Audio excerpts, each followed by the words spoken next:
Battle of Summit Springs marks a major turning point in the Indian Wars on the Great Plains. Located in eastern Colorado, the battle site is difficult to find and very little is there to see.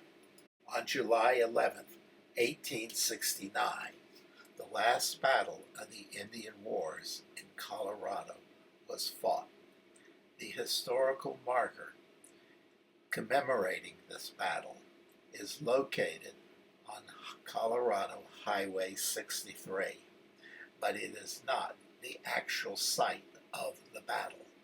The battle site is located about a couple miles west of the marker.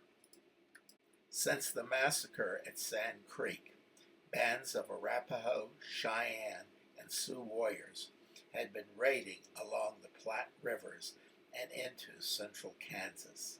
A detachment of the 5th Cavalry, 250 men under Colonel Eugene Carr, and 50 Pawnee Scouts, commanded by Major Frank North, were sent to find and punish the hostile band who had recently raided a homestead, killing several children and capturing 2 women. Another famous individual of the American frontier who took part in this conflict was William Buffalo Bill Cody, who would later immortalize this battle in his Wild West show. As explained in an earlier video, finding Indian battle sites is not always easy, and this is no exception. Shortly after leaving the monument, turn on a dirt road to reach the battle site. The raiders were Cheyenne Dog Soldiers, the most hostile band of Cheyenne, and under the leadership of Chief Tall Bull. The Dog Soldiers were traveling northwest, planning to escape any pursuit by crossing the South Platte River. The South Platte was running high, and Tall Bull, thinking he was safe from the army, chose to camp at Summit Springs to rest his band and let the river subside. The camp was large, consisting of around 450 people and 84 lodges, hundreds of ponies, thousands of pounds of dried bison meat, and bison hides. After a short ride, you come to a private road, which is chained off. So from that point on, you have to hike in to the battle site. Cheyenne encamped in this area in front of the bluffs. The attack came as a complete surprise to the Cheyenne camp. The Pawnee Scouts had located the village. A half-mile from the camp, Carr divided his detachment into 3 wings and charged.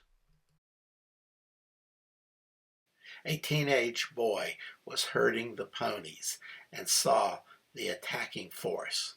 He mounted his horse and drove the ponies towards the village. Captain Luther North of the Pawnee Scouts describes the scene. A Cheyenne boy was herding horses. He was about 15 years old, and we were very close to him before he saw us. He jumped on his horse and gathered up his herd and drove them into the village ahead of our men, who were shooting at him. He was mounted on a very good horse and could easily have gotten away if he had left his herd, but he took them all in ahead of him. Then, at the edge of the village, he turned and joined a band of warriors that were trying to hold us back, while the women and children were getting away. And there he died like a warrior. No braver man ever existed than that 15-year-old boy. The troops charged into the village. Much of the fighting was between the Pawnee Scouts and the Dog Soldiers, who in small groups attempted to form a defense but were quickly overrun. Tall Bull and some of his warriors took cover in a ravine southeast of the camp, but they were also overwhelmed. It was here, in the ravine, where Tall Bull was killed by Major North.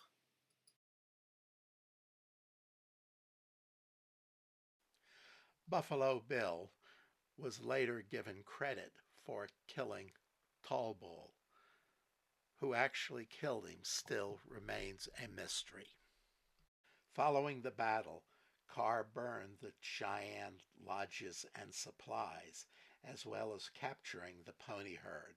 Along with the teenage boy, 23 warriors, 7 women, and 4 children were killed. 17 women and children were captured. 1 soldier was wounded. The power of the dog soldiers was broken and divided into various factions. Some of them went south and settled on a reservation. Others went north and joined the Northern Cheyenne and continued resistance to the white settlers. The battle site does have a couple memorials. One of the memorials is to Susanna Aldrich. Susanna was one of the captive women in the camp. Unfortunately, she was a casualty of the battle.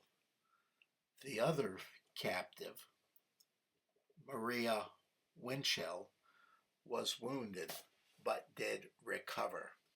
The other monument is to the Cheyenne who fought and died here, including Chief Tall Bull and the Cheyenne herd boy.